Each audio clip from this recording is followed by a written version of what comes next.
I just met in person for the first time tonight, but we've spoken on the phone a couple of times, and I want to tell you a little funny story about the first time we spoke on the phone. I had read this book, Why I Left the Amish, and it was an absolutely fascinating story. And I heard through the grapevine that Saloma was a wonderful speaker, so how lucky I was to find her contact information and give her a call. And she was home when I called, so we had a lovely conversation, and before long, we both agreed that she should come here to Marlborough.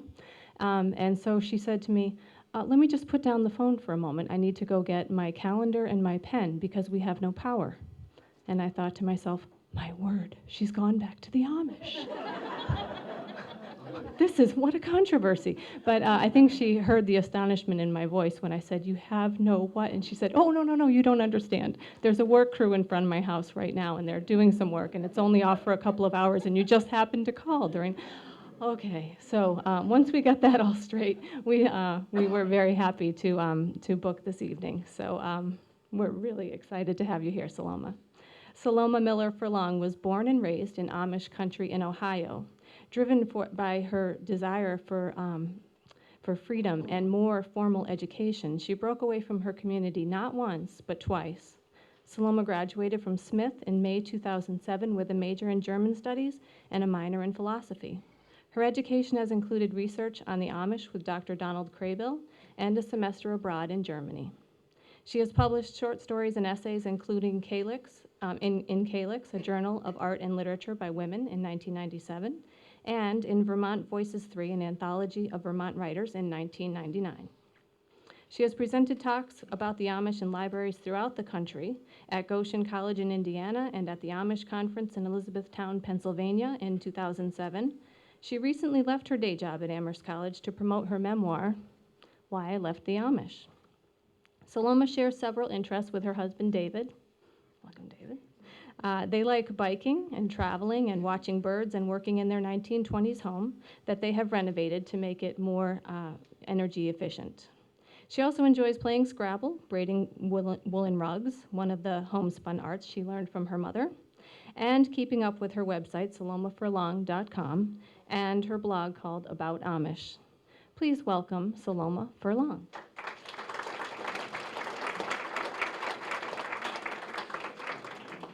Thank you, Allison.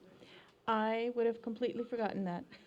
That was the day that they did not give us but an hour's warning before they shut off all the power and internet access and you name it.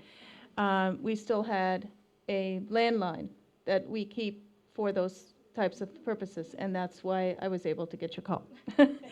I wanted to, first of all, thank Allison. She was a wonderful coordinator and a bridge builder in the community in which she lives. So there's a little gift from my husband. You're welcome. You're welcome.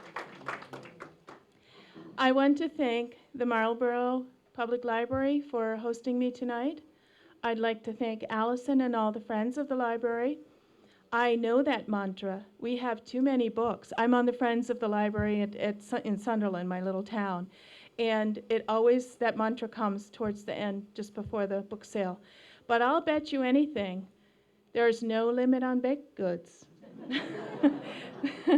Just a little plug for the friends. So tonight I'm going to be talking about the things that I value in Amish life and why I left it. So I'm going to be sort of talking about both the positive and the less positive aspects of growing up in an Amish community. A prominent symbol of Amish culture is their sense of community. I remember many community gatherings when I was young, especially when we got together with relatives on my mother's side of the family. When all the aunts, uncles, and cousins got together, there were more than 100 of us.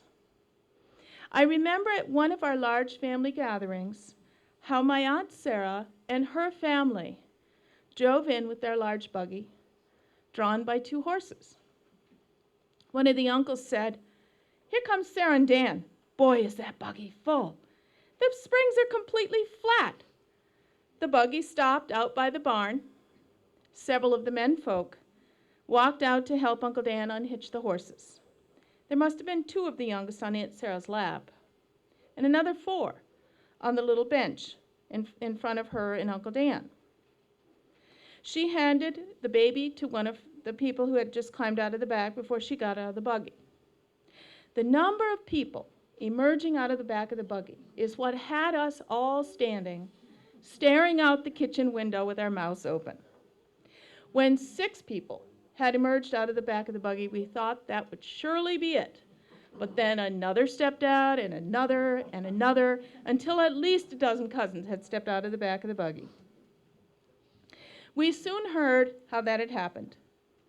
Dan and Sarah came upon a group of cousins who were walking, and they picked them up to take them to Mum and Doris, that Mum and Doris, Grandpa and Grandma. Then, farther down the road, they came to another group of cousins, and they took it as a challenge to fit them in too. And they did it. Their buggy had 2 seats in the back that faced one another. The cousins had piled in and sat on one another's laps. When Uncle Dan came in, he kind of hooked his thumbs into his suspenders and said in his bragging style, "Oh, we had plenty of room. We could have picked up several more." Come one, come all. That was the feeling one got at Mum and Doris. Church services was also a community event. I remember the crisp cleanness of our best dresses, with our starched and ironed capes and aprons, when we met in a home that had been scrubbed until it shone.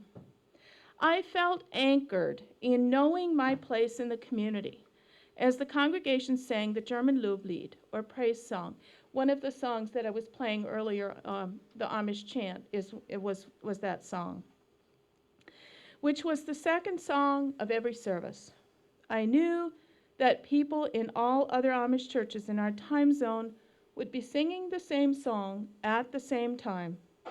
And it gave me a steadfast, rooted feeling of being part of a long-standing tradition and community that dated back to our ancestors, the Swiss Anabaptists. The Amish community feeling extends to other more somber gatherings, such as when a community member dies. Then friends and neighbors gather and take care of everything. They move the furniture around in the house to make room for the church benches. The women get together and make meals for the family and the relatives from out of state who travel to the funeral. There's a continuous wake from the time a family member dies until after the funeral, including what they call sitting up through the night. My understanding is that this tradition started when our ancestors were being persecuted back in Europe. At that time, they were known as the Anabaptists. Sometimes the authorities would snatch the bodies of the deceased as a way of depriving the loved ones of the proper grieving rituals.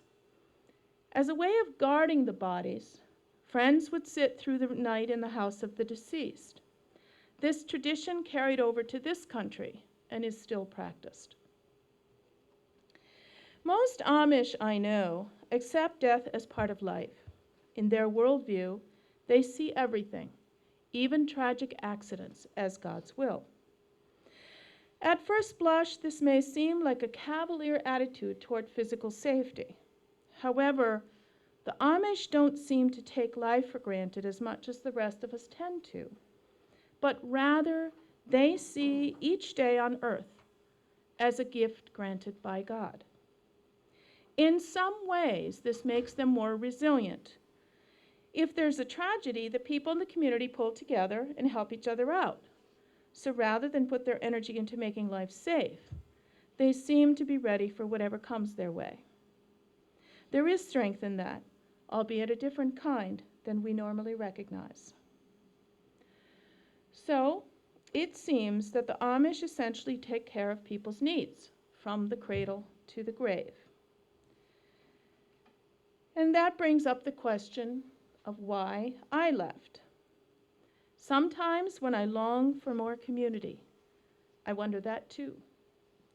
But then I remind myself that the cohesion in a given community is usually commensurate with the sacrifices one makes to be a part of it. And I recall that I was sacrificing my personal freedom and squelching my naturally curious nature to try to belong to the community. And I never quite did. To begin with, I grew up within a family in which I did not feel safe. There was Mem's frustrations for the heavy burdens she carried. She essentially had to be both parents to the 7 of us.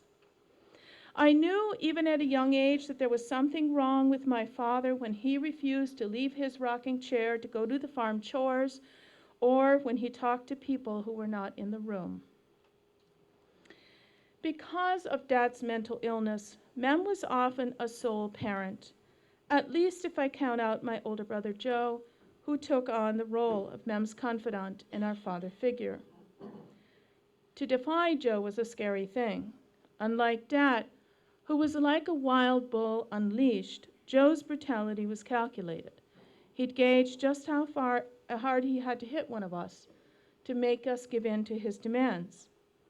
I never knew just how far he'd go if I defied him, so I lived in fear of him as I was growing up. I was more afraid of him than I was of my parents. When I was in my teens, Mem hated when I challenged her. She'd often respond with one of her punishments, with a whip or leather belt, so that I had to hide the welts under my dress for days. I did not know that there was such a thing as adolescence, but I did know that my desire to quell my rebellious nature was overwhelmed by the feelings of having no advocates. I thought that if only I could be more accommodating, none of this would happen to me. According to the Amish teachings, it was my duty as a child to respect and obey my parents no matter what. I often wished that I had not been born Amish at all so that I could have more freedom. From the time I could understand the concept, I was taught that because I was born Amish, God wanted me to stay Amish, and if I left, all hope of my salvation would be lost. These beliefs were then reinforced with fire and brimstone sermons that would leave me quaking in fear. Besides these punitive religious beliefs, the people in the community were just not equipped to deal with my family's dysfunction. In addition to not knowing how to help us, they scapegoated my family and used us as an example of what not to do. In my community, there was a hierarchy of people who were what they called gut autsende, that means well regarded, and those who were not, and everyone in between. It was nearly impossible to move up in the hierarchy, but that did not keep people from trying.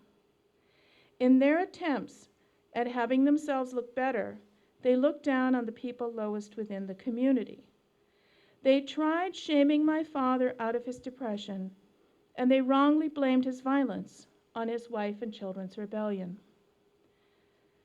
Then there was my own nature. Even when I was very young, I questioned the Amish ways. I asked why we couldn't have Christmas trees, ride bicycles, or play musical instruments. I wanted to go to school beyond the 8th grade, but all too soon the day came when I was handed my 8th grade diploma, signaling the end of school for the rest of my life, the same as all other Amish children. At 14, I was just too young to try to make it on my own. I knew that, and the Amish knew that too. The summer I graduated from 8th grade, I knew that I would not be returning to school, but I didn't allow myself to think about it all that summer. Then the day came when my siblings went back to school for the first day that fall, and I had to face the feelings I'd been avoiding all summer. I described this in my book. Can you hear me? Okay, I wasn't sure.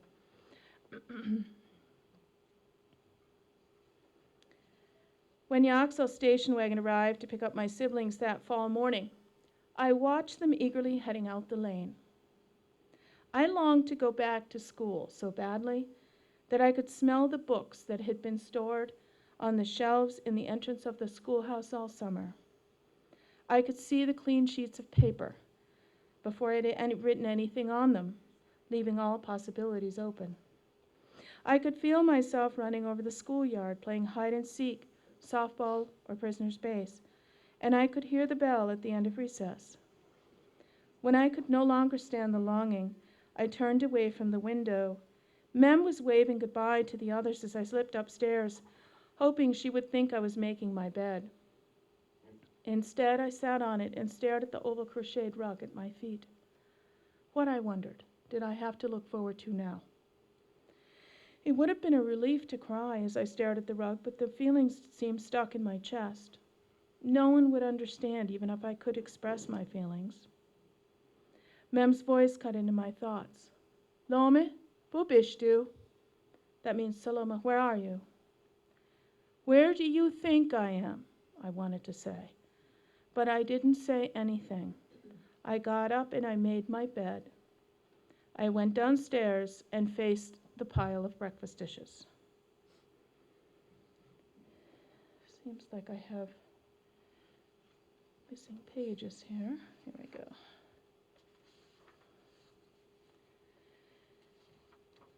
When I realized that the people in the community were no help for my family troubles, I appealed to the county social workers. When my mother turned down the chance for outside help, I knew something had to change. I described what happened the second time I got word that my mother had turned down the social worker's offer. The day I got this phone call, I was cleaning my room, the room of a young woman who had died in a car accident. This scene takes place at the end of my conversation with the social worker.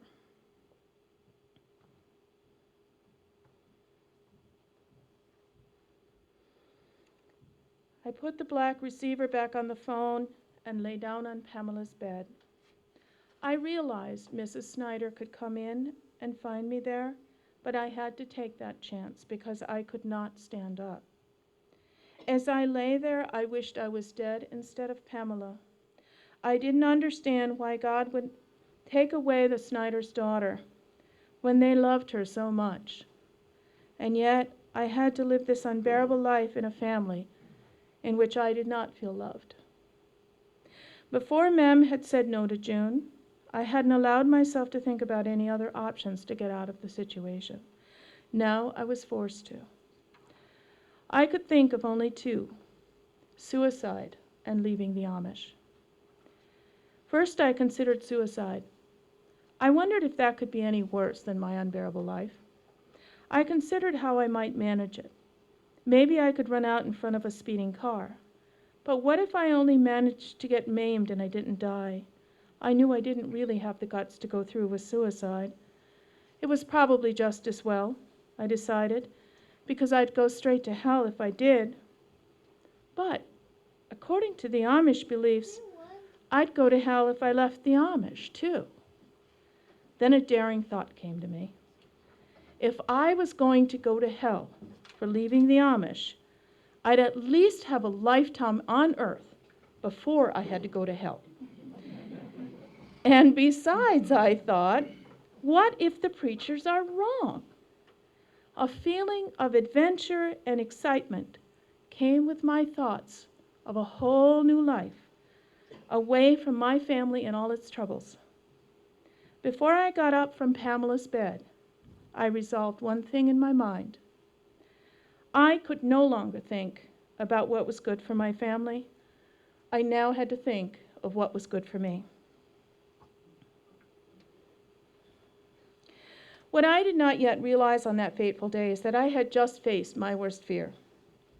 Everyone who leaves the Amish must come to terms with the question of whether they are committing a spiritual suicide. There are usually two ways that people go.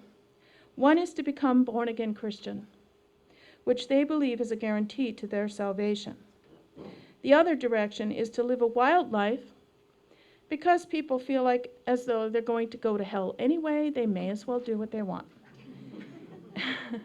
After I dared to believe that perhaps the preachers were wrong, I charted my own path. Charting my own path has included embarking on a healing journey to deal with my past. After 3 years of therapy, I had the urge to go from journal writing, which I had been doing off and on for years, to writing for an audience. At first, I wrote little vignettes, but then I started seriously writing my story with publication in mind. When my mother first found out that I was writing for publication, she wrote this to me in a letter. And I always have to say this in the way that she would have said it had she said it in person. Let me give you some advice. You should write only good things about the Amish, and then your books will sell better. Mem was right, if I go by all the romantic versions of Amish life depicted in bonnet fiction. But that would not have been telling my truth. Recently, I read something in Poets and Writers magazine that really resonated with me. Poet Nikki Finney describes how her grandmother made a stunning, fervent request after reading one of Finney's books. She asked that it be her last.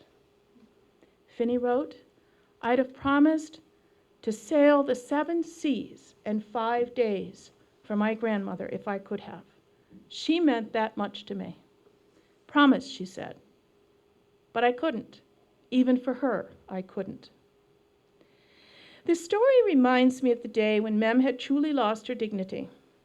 She had no hair from chemotherapy, and even the scarf she tried to wear on her head for a covering kept slipping off. She couldn't wear her teeth.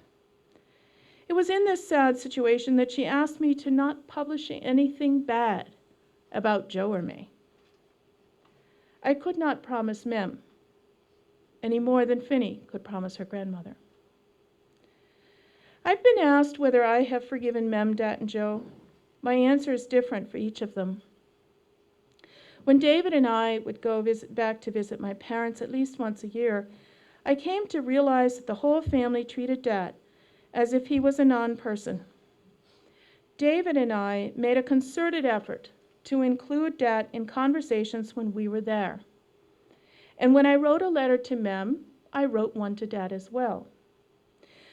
With his 5th grade level of education and his jumbled thoughts, it was sometimes hard to decipher everything. But just the fact that he wrote these letters was touching in itself. I describe my feelings about forgiving Dad in the book.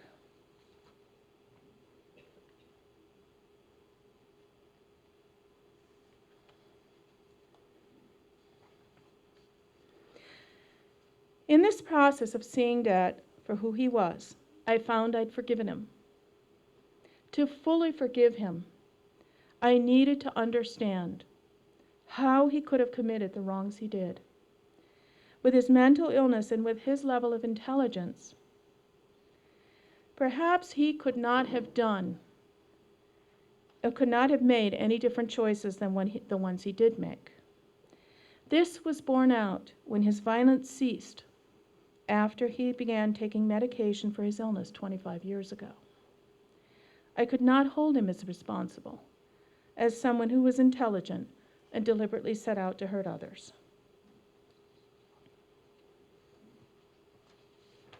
And then there is Mem. I hope, something I should have prefaced here. My husband David is sitting in the back in the purple there. He and I are writing a second book, a sequel to this one, because the first book only takes you to the point where I left the first time. And then the Amish, 4 months after I left, came and picked me up and took me back to the community. I lived there for nearly 3 years. And David and I had met during those first 4 months. And he had to watch, the day I went back, he had to watch me don my Amish clothes and go back with the Amish, knowing it was not really my choice, and also knowing there was nothing he could do about it. And he persevered to try to keep our relationship going for the 2 years and 8 months I was back. And I kept telling him, I'm Amish and you're not. This cannot work. In the end, he was right and I was wrong.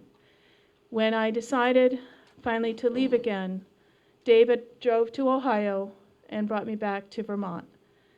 And then we were married a year and a half later. And we're coming up to the 30th anniversary of our wedding day. And so David and I are writing that story. That's going to be my second book. And then I'm hoping to write a third book. And this one will be about my relationship to Mem.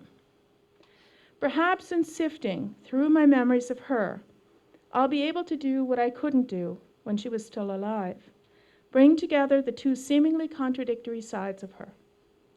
When I was a child, she could be soft, understanding, and nurturing, or she could be harsh and cruel with her whip or leather belt.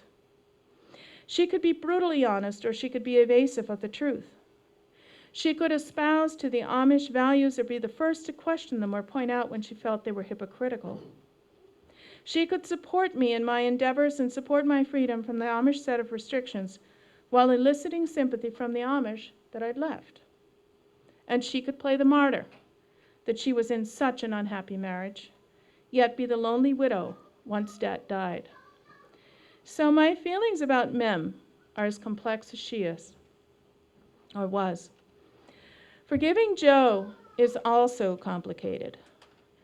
The day after my father's funeral in the kitchen of our childhood, Joe apologized to me for the first time in my life. I knew he wanted me to forgive him, but a blanket apology wasn't enough to erase the memories of the beatings, the psychological terror, and the sexual molestation that all occurred when I was too young to defend myself. I told him that his apology will go a long way in my efforts to forgive him. It was all I could give him in that moment. Part of what makes my process of forgiving so complicated is that oftentimes the Amish definition of what that means is that we need to forgive and forget. The forget part is what I cannot do. And then I read something else from Nikki Finney that touched me deeply. She wrote, "I too forgive, but I don't forget." In the forgetting, we miss something important about the climb, the loss of life, the loss of dreams. My responsibility as a poet, as an artist, is to not look away. It seems that my purpose in life is different from my mother's and her mother's before her. Whether I like it or not, my ultimate responsibility seems to be to tell the truth as I know it. Had I walked the Amish path, I would have been required to forget. In the telling of my story, I chose to remember and to forgive. Telling my story is my path to forgiveness. So when I wrote Why I Left the Amish, I saw it as my responsibility to not look away. So those are my remarks. I now turn it over to you, the audience, and I get to know what's on your mind. And since we're spread out this way, I'm going to start on the right and I'm going to move to the left. So is there anybody on the right that would have a question? Yes, go ahead. A modern vehicle. Because the Amish make a huge distinction between owning and using technologies. It is very common. I don't know of any Amish communities in which they do not allow the members of the community to hire somebody who's English to hire them, to drive them with their vans or vehicles to where they're going and then pay them per mile. But the telephone in the house was owned by you, correct? When you said there was No, a I was telephone. actually working at somebody's house. So it wasn't in your own. No, it was not. Yeah, sorry about that. The home I was working in was an English or Yankee home, as we called it. And they had lost their 15-year-old daughter to a car accident. And they kept her room almost like a museum, and I had to go in every 2 weeks and clean it, and I was in that room when I got the phone call. Yeah. Yes. You know, it's so funny that you should say that, because when I was in the beginning of learning German, I was probably in my second semester or so at Smith, and I'd gone back to visit Mom, and she said to me, "Saloma, if you were still Amish and you had a chance to learn German, Would you do it? And I said to her, Mom, first of all, I can't get past the first part. I wouldn't be Amish because I can't imagine a situation in which I could learn German. And then she said, well, I've always wanted to learn German, and, you kind of know a little bit of German, and, you could teach me kind of thing. I was like, huh? So I got my beginning German book out and gave her the first lesson, and she said, okay, that's enough now.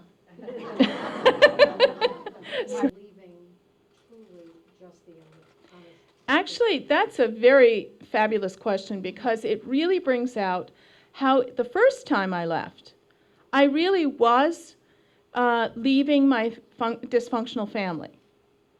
But then when I went back and I really tried to be Amish, it was very difficult. I didn't live with Mom and Dad anymore because I said I won't.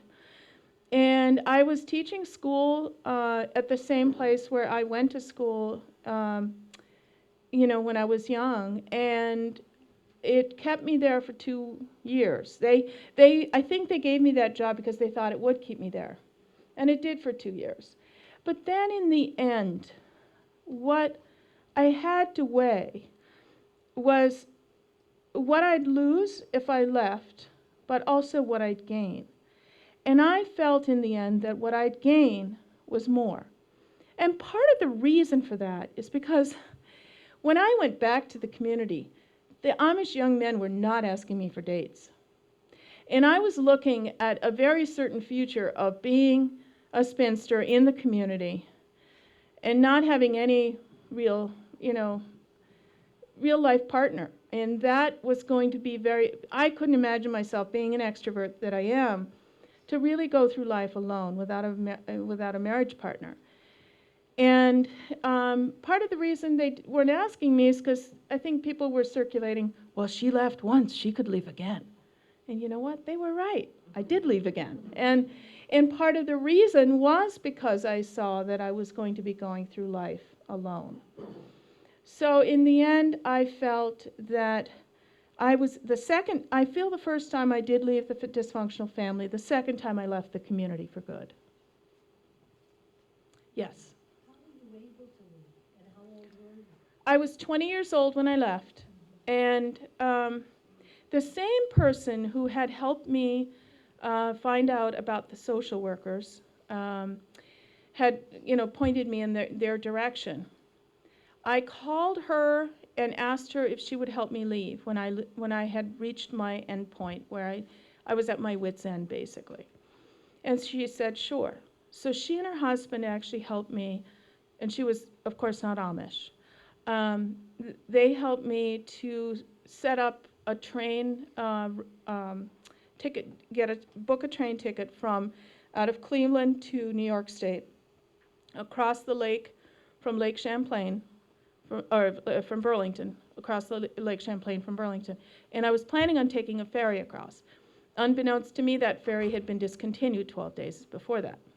So it was a whole big adventure getting to Burlington.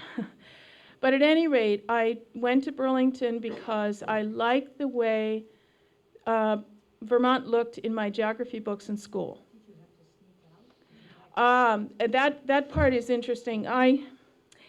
What I did is I packed my little suitcase full of the things that I would stay the same, my underclothes basically, and my money. I had taken my money out of my account that had taken me 5 years to save up, and it was somewhere between $300 and $400, and that's what I used to then leave.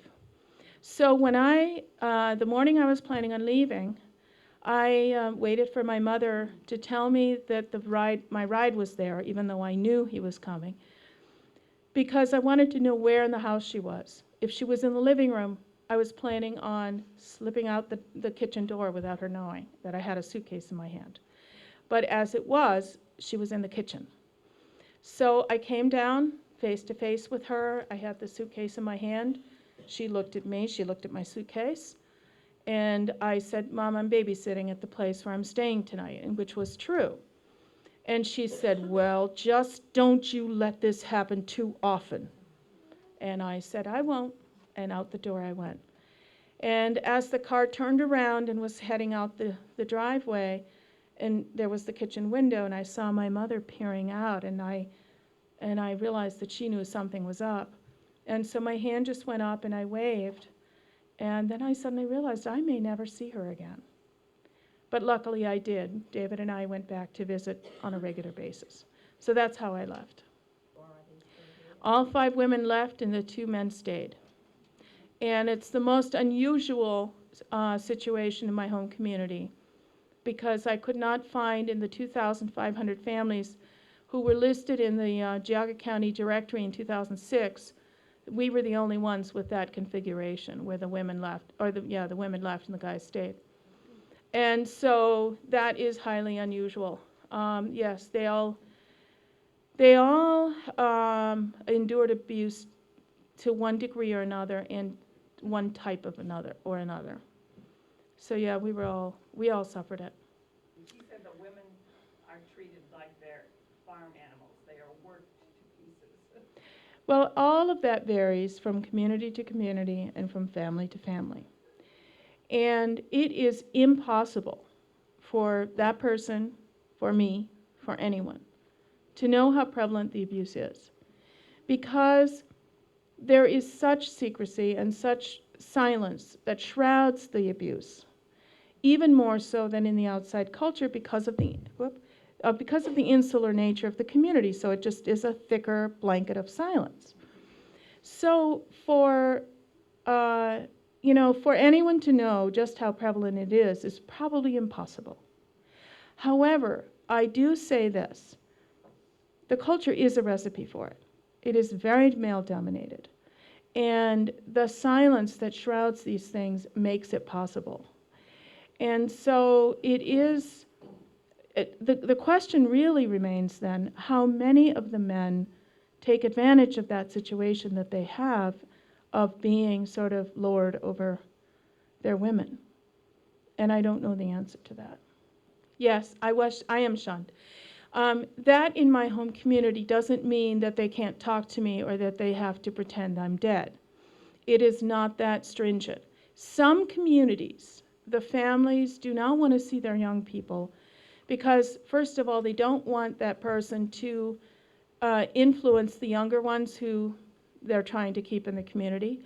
They also find it very emotionally difficult to see their young people worldly.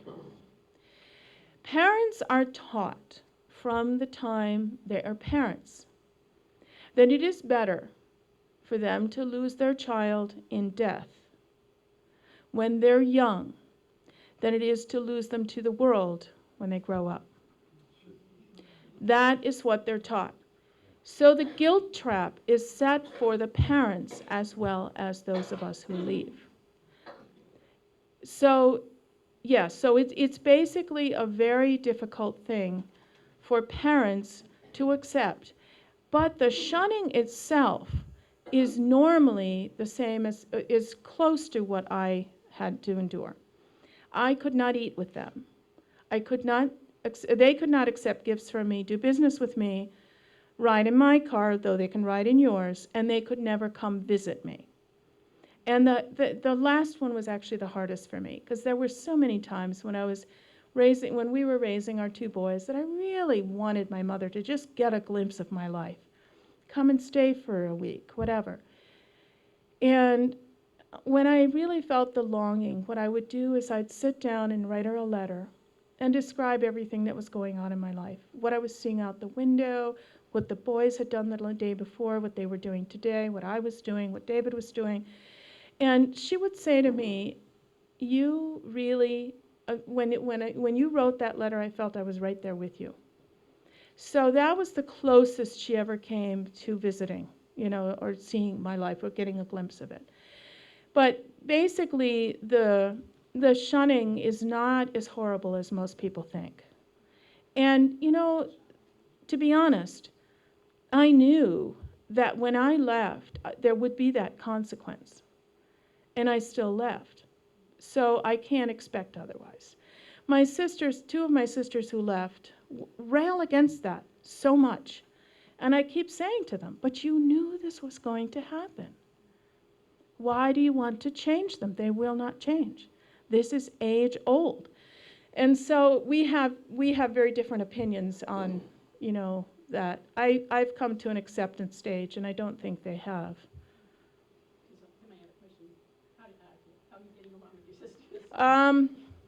Since the book came out, they're not talking to me. Before that, we were able to talk about things most of the time.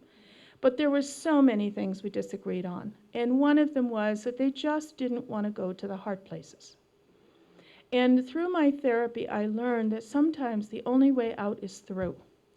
And they always wanted to go around. And now I think what this book has done is it has thrust them into that hard place, whether they wanted to be there or not. It's not their choice now. And so I have to be patient with them and hope that maybe someday they will talk to me again. But, there's the possibility they won't. The same way that I knew that when I left the Amish, I would be shunned, I also knew that there was this possibility that I would lose all contact with my siblings. So, I didn't actually do that until the second time I left. I got a GED within a year after I left. And then I started taking college courses. In the meantime, David and I had gotten married, and I found myself pregnant a little earlier than I thought I would. And I realized that I am not one of these people who can divide myself between being a student and a mom. So I said, I will be a full-time mom, but someday I will go back. And so when our older son, Paul, was in Johns Hopkins University for his first year, and our younger son, Tim, was still in high school, I said, it is now my turn. So I started taking college courses at Vermont Community College, and then I kept hearing about the Ada Comstock program at Smith College, which is designed for women who've not finished their college education for one reason or another in their traditional age, at the traditional age. So after the third time I heard it, I said, okay, now I need to check this out. And I did, applied for it, and got in with nearly a full scholarship. And I said, okay, this is meant to be. And the really ironic part of that is that one of the reasons I was resisting it is I was living 3 hours away from Smith, and I knew that they had commuter housing where I could go down for a week and come back on the weekends. And I just thought I didn't want to do that much driving. But I did, and 3 years after I started, I did graduate, and then we moved into the area a year later. Life has a funny way of working out sometimes. Oh, I see what you mean. So how much were we in touch with Yankee people? See, and in my home community, we called people who weren't Amish Yankee, High, or English. And I found out since then, we are the only community in which the Amish call the non-Amish Yankees. And apparently it came from New Englanders settling the Ohio Valley, and when the Amish came in, they called them those Yankees. And now I'm being considered a Yankee, but not only that, I was yanked over. But at any rate, we did have quite a bit of contact with Yankee people. The Sikoras lived across the street from us, and they were not Amish. And that's how I learned a lot of my English, because they had a daughter, Susan, and a son, Brian, who we played with all the time. Susan was absolutely the best teacher I've ever had, and it was in their little it was in their old barn with a dirt floor and a picnic table. And so by the time I went to kindergarten in the public school, because there wasn't an Amish school built in my area yet, I could at least understand some English. So we did have contact with outside people, and we also, we went to town sometimes, and we had visitors come because we sold eggs and maple syrup at the farm. And so we did have people come, and that's how we had contact. Then when I was a teenager, I started working for people, cleaning houses, so I had quite a bit of contact. They play wonderful baseball. The Amish guys, my goodness, they can play baseball like you wouldn't believe. David still doesn't believe it because he's never seen it. But one of these days, we're going to stop if we see an Amish baseball game, and he's going to see what they can do. The Amish play volleyball, they play baseball. There's quite a few things. They don't play football. They don't really play the more, the rougher games. But they do, they're the Amish can be, excuse me, very competitive when it comes to stuff like that. And people don't really expect that. But they can never be like a professional baseball player. They know that's out of the question. But when you grow up Amish, you know that there are just choices you will never have. And so there's an acceptance of that in some way, shape, or form. Yeah, it was. 2 weeks before she died, she was in the hospital. We knew she was dying. And I had a conversation with her by phone. And she said to me, "Oh, you girls all rejected me." And I said to her, "Mom, you know we didn't reject you. You know that we made this decision as adults. And it didn't have anything to do with whether we loved you or rejected you." And I could just feel that going in one ear and right out the other, even though I was on the phone. And so I just changed the subject. My mother was very, very ready to die when she died. She kept saying, "Don't cling, it is my time to go." So what I did is I changed the subject. And I said to Mom, "I will always think of you in your heavenly home, and I'll always love you." And she would get emotional once in a while, and you could tell by her voice. And her voice got really low. She says, "You do that." And it was one of the few times when I got off the phone, I told my mother, "I love you." And she said, "I love you too." And then we did go visit her after that. And the last thing she said as we were saying goodbye to her was she looked at David and she said, "Now you take good care of Saloma." And I was like, "But you never worried about that." I was like really touched by that. And and then she says, "And Saloma, you take good care of him too." And that was like one of the last things that David and I ever heard from her, because that was the last time we saw her alive. So yes, it was a huge disappointment to her, and she had a hard time accepting it, and there were times when she just seemed like she was never going to. But I think over the years it was step by step, and yet she would sometimes backtrack and say things like, "You all rejected me." And yet, just days before that, I'd gotten a letter from her almost saying, "You go," when she knew I was planning on going to Germany for a semester. She said, "I've always wanted to go to our ancestors' homeland. And here's an article from somebody who did go to Germany and their glowing report of it." And it was almost like she was supporting me in my decision. But she was doing that without the Amish knowing. So again, there was that two-part of her. So I think a part of her had a very hard time accepting it, and the other part was like, "You're living the life I could have had." So it's that split part of Mom. Trying to live on both sides of the fence. Yep, pretty much. Yes, David.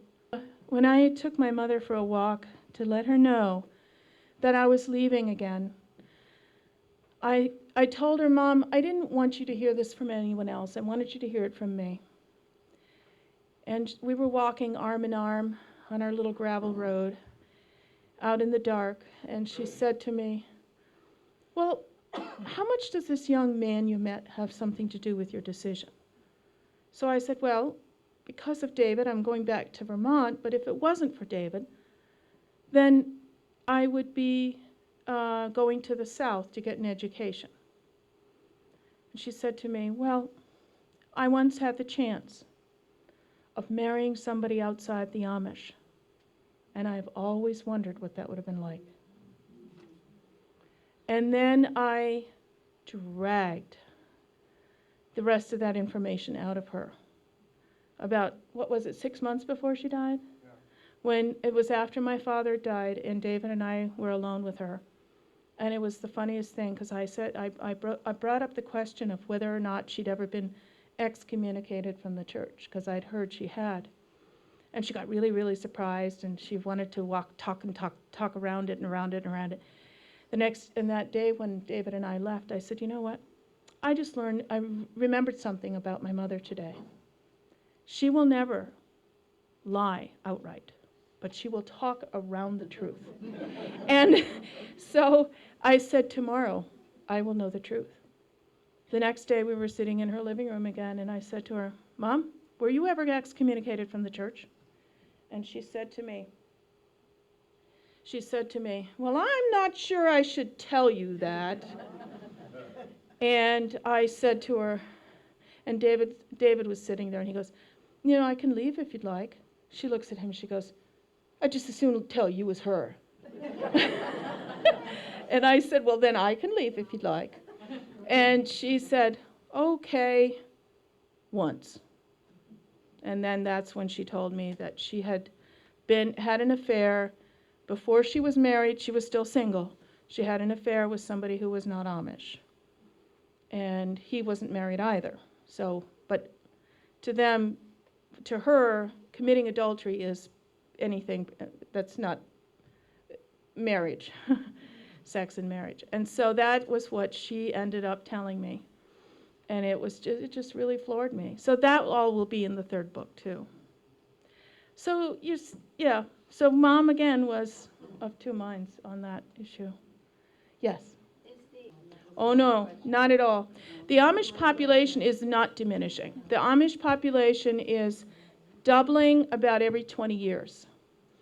And the statistics from the Young Center in Elizabethtown College, where they seem to be the experts on the demographics of the Amish, they're thinking there's somewhere around 250,000 Amish in the United States and Canada. That's the only place where they live anymore, or where they have survived. And so the reason for that is because the Amish retain so much of their own. It's not because of new recruits, because it's very difficult for people to join the Amish. But they're thinking somewhere in the 90% range of the Amish young people do join the church and stay. Yes, they go outside for physicians, doctors, lawyers. Well, they hardly ever use lawyers because they are not really allowed to sue. And if they're going to be defended in court, then it's on behalf of the Amish, somebody who takes up their cause. So, but doctors, yes, they accept medical help like anyone else. Paying for that is usually the difficult part, because they don't have health insurance, individual health insurance. They don't want to educate their own to become doctors? Goodness, no. You know, how are you going to become a doctor if you're not even allowed to have a high school education? So, but there have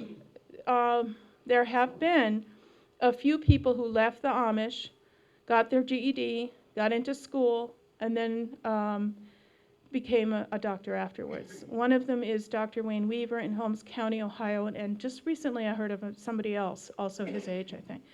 Saloma, we'd like to make a presentation to you. Oh, The Friends of the Marlborough Public Library do hereby present this certificate of appreciation to Saloma Furlong, author of Why I Left the Amish, for appearing as guest speaker at the Friends of the Marlborough Public Library's 2012 McConnell Author Celebrity Series on Wednesday, April 18th, 2012. Signed by myself and Allison. Why, thank you.